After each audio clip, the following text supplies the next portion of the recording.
పెద్దలారా మిత్రులారా, భారతదేశం ఆకలి రాజ్యమా? ప్రపంచమే ఆకలి రాజ్యమా? రెండు ఆకలి రాజ్యాలే అని ఈ నివేదికలు చూసినప్పుడు బాధ అనిపిస్తూ ఉంది. రాసుకుంటా ఉంటుంటే రాసుకుంటూ ఉంటుంటే కడుపులో దేవినట్టుగా ఉంది. కళ్ళెమ్మట నీళ్ళు వస్తూ ఉన్నాయి. అంతరిక్షంలో పోతాం, అక్కడ రియల్ ఎస్టేట్ చేస్తాం, డబుల్ బెడ్రూమ్లు ఇల్లు కట్టిస్తాం, రోడ్లు వేస్తాం, అన్ని ఫెసిలిటీస్ ఏర్పాటు చేస్తామన్నటువంటి పరిస్థితులు ఉన్నాయి. ఎటువైపు పోతా ఉంది భారతదేశం? దీంట్లో ఇట్లాంటి పేదరికానికి సంబంధించినటువంటి పేద ధనిక వర్గాలను సృష్టించేది ఈ పెట్టుబడిదారీ సమాజం. దేనికి కమ్యూనిస్టులకి ఏం సంబంధం లేదు. 200 సంవత్సరాలు వాళ్ళు అవుతుంది కమ్యూనిస్ట్ వాళ్ళు వచ్చి. ఈ సబ్జెక్ట్కి వాళ్ళకి ఏం సంబంధం లేదు. ఇది లేనప్పుడు కూడా వేరు వ్యవస్థలు అప్డేట్ అవుతూ వచ్చినాయి. వాళ్ళు ఇది చేస్తూ ఉన్నారు. వాళ్ళు ఆత్మ విమర్శ చేసుకోవాల్సిన అవసరం ఉంది. ఎవరు చెప్తే వింటల్లా వాళ్ళే రియలైజ్ కావాల్సిన టైం అయితే ఉంది. కమ్యూనిస్టులు అట్లా ఉంచండి. గతంలో కొన్ని సబ్జెక్ట్స్ చెప్పాం, మళ్ళీ ఎక్స్పర్ట్స్తోని విశ్లేషణ చేపిద్దాం. కమ్యూనిస్ట్ పార్టీ ఉత్థాన పతనాలకి పూర్వవైభవాల కోసం వాళ్ళు ఏం చేస్తారో మళ్ళీ ఎక్స్పర్ట్స్తో భవిష్యత్తులో మాట్లాడిపిద్దాం. సో మనం ఆకలి రాజ్యానికి సంబంధించిన సబ్జెక్ట్ మాట్లాడుతూ ఉన్నాం. పారిశ్రామిక ఆదాయ వనరులు గుప్పెట్లో పెట్టుకొని క్యాపిటలిస్టులు దేశంలో సమానతలకి దారులు వేశారు. వాడికి ₹1 ఆ నెలలో ₹1 నష్టం వచ్చిన ఆ ఫ్యాక్టరీని మూసి పడదెంగుతాడు, లాకౌట్ చేసి పడేస్తాడు.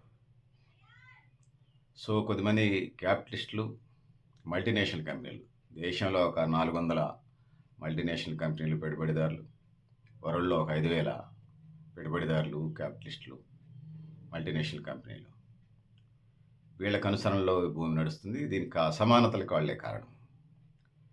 వరల్డ్లో ఒక లెక్కల ప్రకారం 10% మంది దగ్గర 75% సంపద ఉన్నది. ప్రపంచంలో ఉన్నటువంటి 900 కోట్ల జనాభా సుమారుగా వీళ్ళ ప్రపంచ సంపదలో 75% సంపద వీళ్ళ దగ్గర ఉంది. 90% ప్రజల దగ్గర 25% ఉంది సంపద. అంటే ₹1,00,000 ఉంటే, 1,00,000 కోట్లు ఉంటే, 1,00,000 కోట్లలో 75,000 కోట్లు 10% మంది దగ్గర ఉంటే 25,000 కోట్లు కేవలం 90% మంది ప్రజల దగ్గర కేవలం 25,000 కోట్లే ఉన్నాయి. 10% మంది దగ్గర 75,000 కోట్లు ఉంటుంది. 90% మంది ప్రజల దగ్గర 25,000 కోట్లు ఉంటుంది. నేను 1,00,000 కోట్లనే క్రికెట్గా అన్నాను. ఒక్కొక్కటే కొన్ని లక్షల కోట్ల $1 బిలియన్ ఉంటుంది ఒక్కొక్క దేశ బడ్జెట్. ఈజీగా నా ప్రజెంటేషన్ మీకు నేను చెప్పదలుచుకున్నది మీకు అర్థం కావడం కోసం 1,00,000 కోట్లని వేగంగా చెప్పాను. సో ఇది పరిస్థితి మనకు కనపడుతుంది. ఇంకా చెప్పాల్సి వస్తే ప్రపంచంలో 1% ఉన్న కుబేర్ల దగ్గర 37% సంపద పోకపడి ఉంది. అంటే ₹100 అంటే ₹37 1% మంది దగ్గర ఉంది. మిగిలిన 99% మందికి సంబంధించి 63% మంది ప్రజలకి, అది 99% మంది ప్రజలకి 63% సంపద ఉంది. సో దేశం ఎడిపోతూ ఉంది. అసమానతలు ఎందుకు పెరగవు? ఆకలి చావులు, మరణాలు ఎందుకు దారితీస్తూ ఉన్నాయి? ఈ అసమానతలు కాదా అనేది ఈ సందర్భంగా నేను అడుగుతా ఉన్నాను, కోరుతా ఉన్నాను. దీని మీద ఆలోచన చేయమని అడుగుతా ఉన్నాను. ఇంకా వరల్డ్కి సంబంధించి $100 బిలియన్ పైగా ఉన్నటువంటి $100 బిలియన్ పైగా ఉన్నటువంటి US కొలమానంగా నేను చెప్తా ఉన్నాను. 15% మందికి వచ్చారు వీళ్ళు. 100కి 15% మందికి చేరారు వీళ్ళు. అంటే $100 బిలియన్ అంటే మీరు అర్థం చేసుకోండి. సో ఇది పరిస్థితి. ఇక నేను కొంతమంది ఎక్స్పర్ట్స్ని వరల్డ్లో టాపెస్ట్ మల్టీనేషనల్ కంపెనీలు, పెట్టుబడిదారుల పేర్లు చెప్తాను. ఎలన్ మస్క్ $936 బిలియన్ అసెట్స్ని కలిగి ఉన్నాడు, ఆస్తుల సంపదని. లారీ పేజ్ $299 బిలియన్ సంపద కలిగి ఉన్నాడు. సెర్గీ బ్రిన్ $275 బిలియన్స్ కలిగి ఉన్నాడు. మెకాల్డిల్ $269 బిలియన్ ఆస్తులను కలిగి ఉన్నాడు. వరల్డ్లో 10% మంది వద్ద 65 నుంచి 75% సంపద ఉన్నట్టుగా మనకు అర్థమవుతా ఉన్నది.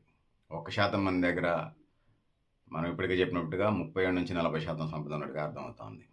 సో వరల్డ్ పాపులేషను పావర్టీ వైపు, పేదరికంలోకి నెట్టివేయబడుతుంది అనేది చెప్పక తప్పదు. భారతదేశంలో రోజుకి ₹250 కంటే తక్కువ ఆదాయం కలిగిన వాళ్ళు పేదరికంలో మగ్గుతున్నట్టుగా మనకు అర్థమవుతుంది. సో పోషక విలువలు ఉన్న ఆహారం తీసుకోవాలి. కంట్రోల్ బియ్యం 6 కేజీలు ఇస్తే అందులో పోషక విలువలు ఉంటాయి. మంచి కూర, మంచి పెరుగు, పాలు అవి కూడా తీసుకోవాలి కదా. సో ఇది పేదరిక గణాంకాలు చెప్తా ఉన్నాయి. ఇది నేను చెప్పటం కాదు, ఐక్యరాజ్య సమితి వాళ్ళు, వరల్డ్ బ్యాంక్ వాళ్ళు చెప్తున్నారు. ఇంకా వరల్డ్లో పేదరికానికి సంబంధించి సబ్సహారా ప్రాంతం, ఆఫ్రికన్ దేశాల్లో ఈ అత్యంత పేదరికం మనకి కనపడతా ఉంది. వరల్డ్లో 4,30,00,000 మంది అత్యంత తీవ్ర నిరపేక్ష పేదరికంలో మగ్గుతూ ఉన్నారనేది ఐక్యరాజ్య సమితి వాళ్ళు, వరల్డ్ బ్యాంక్ వాళ్ళు చెప్తా ఉన్నారు. గరిడేపల్లి సత్యనారాయణ, న్యూ లక్ష్య ఆర్గనైజేషను, నాతో నా ఐడియాలజీ ఉన్నటువంటి నాన్ గవర్నమెంటల్ ఆర్గనైజేషన్స్, నాతో కలిసి జర్నీ చేసే నా మిత్రులు ఈ మాటలు కాదు ఇవి. వరల్డ్ బ్యాంక్ వాళ్ళు, ఐక్యరాజ్య సమితి వాళ్ళు చెప్పే లెక్కలు, యుఎన్ఓ వాళ్ళు చెప్పే, వరల్డ్ బ్యాంక్ వాళ్ళు చెప్పే లెక్కలు. సో ఇండియాకి సంబంధించి వచ్చినప్పుడు ప్రపంచ జనాభాలో అత్యధిక పేదరికం ఉన్నట్టుగా మనకు అర్థమవుతోంది. నాకు దీని మీద కొంచెం సస్పెక్టెడ్ ఉంది. 80 కోట్ల మందికి రేషన్ కార్డులు బియ్యం ఇస్తా ఉన్నాం, ధనికులు పోను. అయినా కూడా 23.4 కోట్ల మంది పేదరికంలో, అంటే 23,40,00,000 మంది పేదరికంలో మొక్కుతున్నారని చెప్పేసి వరల్డ్ బ్యాంక్ నివేదికలు చెప్తా ఉన్నాయి. అంటే రేషన్ బియ్యం 100% అందట్లేదు అనేది సుస్పష్టం అవుతుంది. 100కి 60-70% అందుతున్నాయి అనేది మనకు తెలుస్తుంది. పేదరికంలో ఫస్ట్ ప్లేస్లో ఉందనేది. వీళ్ళు 23,40,00,000 అంటున్నారు. నాకు తెలిసి ఇది 30-40% పేదరికంలో మగ్గుతా ఉన్నారు భారతదేశంలో. నా అభిప్రాయం అయితే మా న్యూ లక్ష్య అభిప్రాయం కూడా అది. ఇది నేను చెప్పడం కాదు, ఐక్యరాజ్య సమితి లెక్కలే చెప్తా ఉన్నాను. నేను నా వ్యక్తిగత లెక్కలు కాదు. ఆ లెక్కలే 30% మంది పైగా పేదరికం ఉంది భారతదేశంలో.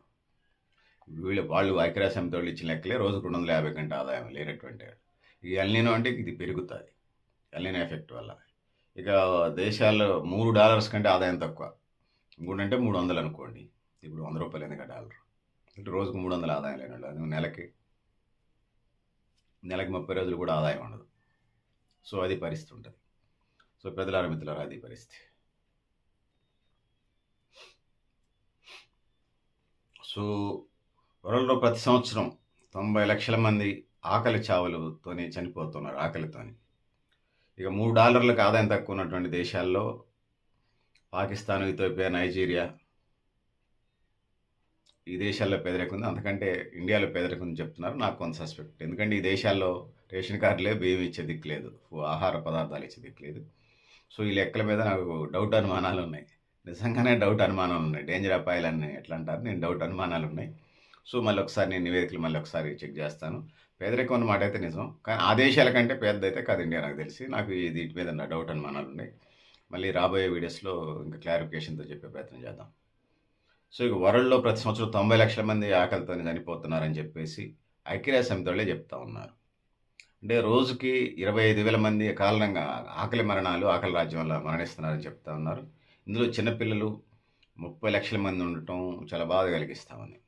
ఇక వరల్డ్లో 73.3 కోట్ల మంది, 73,30 లక్షల మంది పేదరికంలో మగ్గుతున్నారని చెప్పేసి వాళ్ళే ఐక్యరాజ్య సమితి వాళ్ళు, వరల్డ్ బ్యాంక్ వాళ్ళు చెప్తా ఉన్నారు, నేను చెప్పడం కాదు. ఇందులో వరల్డ్లో 73,30 లక్షల మంది నైట్ తినకుండా నిద్రపోతున్నారట. ఇందులో సూడాను, పాలిస్తాన్, గాజా ప్రాంతం, యుద్ధ ప్రాంతాలు, దక్షిణ సూడాను, హైతి, మాలి దేశాలు ఉన్నాయి. ఇది పరిస్థితి పెద్దలారా మిత్రులారా. ఇది ప్రపంచానికి మనం అంతరిక్షంలోకి వెళ్తున్నాం, శాటిలైట్లు పంపిస్తూ ఉన్నాం, అక్కడ రియల్ ఎస్టేట్ చేద్దాం, అక్కడ వ్యవసాయం చేద్దాం, అక్కడ అసలు భూగ్రహమే కాదు ఈ విశ్వంలో ఉన్న అన్ని గ్రహాల దగ్గరికి మనుషులు పంపిద్దామని అంటే. సో ఈ లెక్కలు మన్ని సవాల్ చేస్తూ ఉన్నాయి. మానవత దళిత పెట్టుబడిదారీ సమాజానికి పుట్టినటువంటి విషపుత్రికల వలనే ఇది జరుగుతూ ఉంది. 2030కి ఆకలి రహిత ప్రపంచం అని చెప్పేసి ఐక్యరాజ్య సమితి వాళ్ళు చెప్తా ఉన్నారు. ఇది లక్ష్యానికి ఆమడ దూరంలో ఉన్నట్టుగా మనకు అర్థమవుతుంది. ఆమడ కాదు, 10 కిలోమీటర్ల దూరంలో, 1000 కిలోమీటర్ల దూరంలో ఉన్నది. ఇండియాలో గ్లోబల్ ఇండెక్స్ ప్రకారం 123వ స్థానంలో ఉంది. మార్కులు 25.8 మార్కులు వచ్చినాయట 100కి. దేశ జనాభాలో సరిపడా ఆకలి క్యాలరీస్ కూడా, అంటే అన్నం అందరూ తింటారు, నీళ్ళు అందరూ తాగుతారు. సో నీళ్లు తాగే దాంట్లో ఫ్లోరైడ్ లేకుండా ఉండాలి. సముద్రం నీళ్ళు మనం తాగుతాం, సముద్రం నిండా నీళ్ళు ఉంటాయి. మీరు సముద్రంలో జర్నీ చేస్తున్నారు, ఒక లోటో ఒక బాటిల్లో ముంచుకుని తాగండి చూద్దాం. సో తాగలేము. అట్లనే ఫ్లోరైడ్ లేని, బ్యాక్టీరియా వైరస్ లేని మంచి నీళ్ళు తాగాలి. అట్లనే ఆహారం కూడా క్యాలరీస్ ఉన్న ఆహారం తినాలి. ఏదో పిప్పిది కంట్రోల్ బియ్యితే గంజి పంపితే అందులో ఏముంటుంది, అది తిని ప్రజలు ఎనర్జీ ఆడొస్తే నీరసంతో పని చేస్తారు. అందుకోసం పోషక విలువలు లేని ఆహారం దేశంలో ప్రజలు 100కి 12% పరిస్తున్నది. అంటే 100కి 12% అంటే 146 కోట్లలో 15 కోట్ల మంది అంటున్నారు. నాకు తెలిసి 100కి 12 కాదు, ఇది 30% పైగా ఉంటుంది నాకు తెలిసి. అంటే సుమారుగా 40-50 కోట్ల మంది పౌష్టికాహార సమస్య అయితే ఉన్నది. ఇందులో ఈ పౌష్టికాహార సమస్యలో 5 సంవత్సరాల పిల్లలకు సంబంధించినప్పుడు 32.9% మనకి కనిపిస్తూ ఉంది. సో ఇది పరిస్థితి. సో పోషకాహార లోపం 18.7% మనకి కనిపిస్తూ ఉంది దేశవ్యాప్తంగా కూడా చూసినప్పుడు. సో 50% మంది గర్భిణీ స్త్రీలు, కౌమార బాలికలకు సంబంధించి, గర్ల్ చైల్డ్కి సంబంధించి, మహిళలకు సంబంధించి ప్రకృతి సిద్ధంగా గైనిక్ సమస్యలు ఉంటాయి. మెన్సెస్ అంటారు, నెలసరి అంటారు, బహిష్టు అంటారు, నెలసరి ఉంటాయి. సో, పౌష్టికాహారం తినాలి వాళ్ళు. లేకపోతే ప్రకృతి సిద్ధంగా పిల్లల్ని కనటం అవన్నీ మగవాళ్ళు కనలేరు కాబట్టి దేవుడు వాళ్ళకిచ్చినటువంటి వరమో, శాపమో అది. సో, వాళ్ళకే ఈ రక్తహీనత సమస్యలు ఇవన్నీ వస్తున్నాయి. సో, ఈ సో, ఇట్లాంటి పరిస్థితులను అధిగమించాలి. ఫోలిక్ యాసిడ్ మాత్రలు, ఐరన్ టాబ్లెట్లు గతంలో ఇచ్చేది. ఇప్పుడు అది పెద్ద బిజినెస్ అయిపోయింది. మళ్ళీ ఎందుకు ఆగారు? సో, రేషన్ కార్డులు ఉన్నోళ్ళకందరికీ ఇచ్చే కార్యక్రమం చేస్తే మంచిది. పేదలు కాబట్టి వాళ్ళు.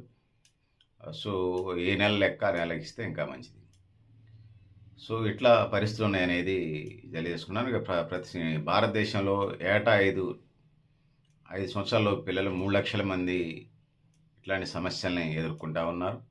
పోషకాహారం లోపం, అనారోగ్యంలో కారణమవుతున్నారు. వీటికన్నిటికీ ప్రధానమైనటువంటి కారణం పెట్టుబడిదారీ సమాజం. పెట్టుబడిదారీ సమాజానికి పుట్టిన కుక్క మీద పిందెలే ఈ అసమానతలు తప్పితే మరొకటి కాదనేది ఈ సందర్భంగా తెలియజేసుకుంటూ, పెట్టుబడిదారీ సమాజం అనేక సందర్భాల్లో అప్డేట్ అవుతూ వచ్చినా అది సమాజాన్ని బస్టు పట్టించడంలో ముందున్నదని తెలియజేసుకుంటూ, దానికి కమ్యూనిస్టులకి సంబంధం లేదు. సో, 200 దేశాల్లో వాళ్ళు రాజ్యాధికారం కోసం ట్రై చేసి ఫెయిల్ అయ్యారు. 2, 3 దేశాలకే పరిమితమయ్యారు. సో, వివిధ దేశాల్లో వివిధ పరిస్థితులున్నాయి. ఏది ఏమైనా అది ఉమ్మడి సమస్య కాబట్టి అందరం ఆయా ప్రజా ఉద్యమాలు రావాల్సిన అవసరం ఉన్నది. యువతలో జన్‌వైలు, జెన్ ఎక్స్‌లు, జెన్ జెడ్‌లు, జెన్ జీలు ఇవన్నీ రావాల్సిన అవసరం ఉంది. ఖచ్చితంగా పాలక వర్గాల ఎన్నులో ఉనుగు పుట్టాల్సిన అవసరం అయితే ఉన్నది. ఆ వైపుకు అడుగులు పడాల్సిన అవసరం ఉందనేది తెలియజేసుకుంటూ, దీని మీద సీరియస్ విషయం ఈ ఆకలి రాజ్యాన్ని అధిగమించడానికి మానవాళి, ఎన్‌జీఓస్ పెద్ద ఎత్తున పనిచేయాలి. భారతదేశంలో అయితే నెహ్రూ కేంద్రాలు కలుపుకొని పనిచేయాలి. ముఖ్యంగా చైతన్యవంతమైనటువంటి సమాజ నిర్మాణానికి ప్రజలకు అవగాహన కలిగించి ముందుకు తీసుకోవాల్సిన అవసరం ఉంది. ఎల్‌నినో ఎఫెక్ట్‌ని కూడా అవగాహన కల్పించి ప్రజలను అవేర్‌నెస్ చేసి ముందుకు పోవాలి. ఇక కేజీ బియ్యం ఇది నెలకి 3 నెలలకు కలిపి ఆగస్టు, సెప్టెంబర్, అక్టోబర్ ఇచ్చేటువంటి 5 కేజీల బియ్యాన్ని నెలకి ఒక్కొక్క వ్యక్తికి 15 కేజీలు ఇవ్వండి. ఈ ఎల్‌నినో ఎఫెక్ట్ కాలం అంతా ఇవ్వమని చెప్పేసి ఈ సందర్భంగా నేను డిమాండ్ చేస్తూ, సో, ప్రపంచం ఏందంటే ఐక్యరాజ్య సమితిలో వరల్డ్ బ్యాంక్ వాళ్ళు, ఐఎంఎఫ్ వాళ్ళు చూసుకోవాలి. ఇంకా అనేక అంటే ప్రజలకు సంబంధించినటువంటి మేధావులు, విజ్ఞాన మేధావులు అవి అడుగులు పడాల్సిన అవసరం ఉన్నది. సో, దీన్ని అధిగమించే ప్రయత్నం చేద్దాం. ఆ విధంగా దారులు వేయాలి. ప్రభుత్వం బాధ్యత వహించి ముందుకు నడిపించాల్సినటువంటి కర్తవ్యం అది. ఎన్‌జీఓలు ఈ కష్టకాలంలో జిల్లాలో, రాష్ట్రంలో, దేశంలో, వరల్డ్‌లో వాళ్ళ వంతు కర్తవ్యాలు నాకున్న సమాచారం ప్రకారం చేస్తున్నారు. మా ఖమ్మం జిల్లాలంటే కొంతమంది కుట్రలోకి వ్యక్తులు చేసి ఎన్‌జీఓలని భ్రష్టు పట్టించి ఒక వర్గానికి, ఒక సామాజిక వర్గానికి అప్పచెప్పే ప్రయత్నం చేశారు. వాళ్ళు ఎట్లాగ సర్వీస్ చేయరనేది ప్రపంచానికి తెలుసు. సో, ఒక జిల్లాలో అణిచివేస్తే, ఒక రాష్ట్రంలో అణిచివేస్తే అణిచిపోయేగా ఎన్‌జీఓస్ ప్రపంచవ్యాప్తంగా జరుగుతూ ఉంది. పనిచేసేటోళ్ళని పని చేయనండి, వివిధ రూపాల్లో పనిచేస్తూ ఉంటారు. రిజిస్ట్రేషన్ చేసినా, చేయకపోయినా, సంఘం ఉన్నా లేకపోయినా, వ్యక్తులుగా, శక్తులుగా, వ్యవస్థలుగా, సంస్థలుగా, సిస్టమ్‌గా చేసుకుంటూ పోవాలి. ఆయా దేశాల్లో ఉన్నటువంటి కేంద్ర రాష్ట్ర ప్రభుత్వాలు కూడా ఈ బాధ్యతను భుజానేసుకొని కష్టకాలాల్లో ప్రజలను ముందుకు నడిపించేటువంటి కర్తవ్యం తీసుకుంటారని తెలియజేసుకుంటూ, సో, పెద్దలారా, మిత్రులారా, మీరు కూడా మీ అభిప్రాయాలు కామెంట్ బాక్స్‌లో రాయని తెలియజేస్తూ, నేను గరిడేపల్లి సత్యనారాయణ, న్యూ లక్ష్య ఆర్గనైజేషన్. Thank you. ఉండాలి పెద్దలు.